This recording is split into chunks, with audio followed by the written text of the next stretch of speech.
G'day, Silver8 here. Today I've got a tileable item shop. There's lots of designs out there, but this one's special because it only uses 2 hoppers and it has a dropper or a dispenser here. So if you wanted to, you could have it firing fireworks, or like I've got over there, just going into a water stream to collect in a chest for the player. Half of it is fairly simple because it's just a 2-long item filter. We've got our filter in here, so you can swap this item out for whatever you want to use as a payment. And you might want to rename these blocks on an anvil just so that if a player puts a quartz block in, it doesn't count as the payment method. Or you could use more expensive items. And then yeah, just signal comes up here. It can't use any torches, which is why it's slightly bigger than it needs to be, because there's a lot of pulsing involved, and if a torch blinks a lot, it will burn out and stop working. And then also you had to get these repeaters to go past this comparator, which is a little tricky, but it worked out if it goes through this block, it works fine.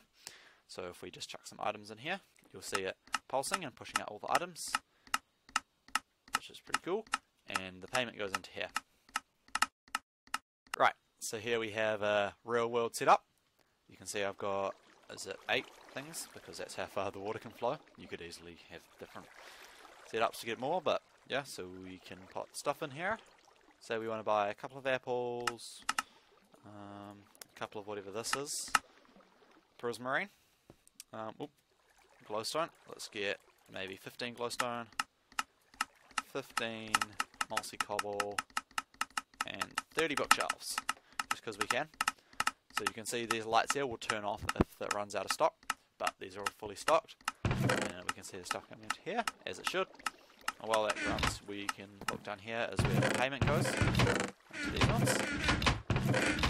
Come back up here, that should be in. Oh, still counting up the mossy cobblestone, because I've got the water stream coming down here into this hopper.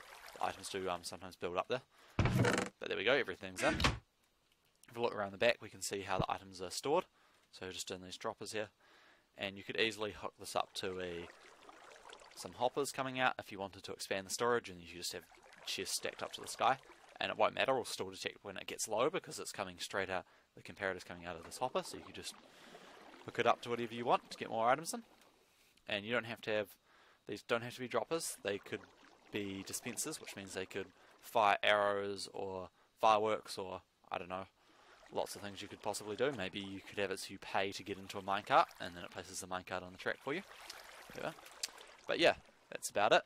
So I hope you guys enjoyed this video. See ya!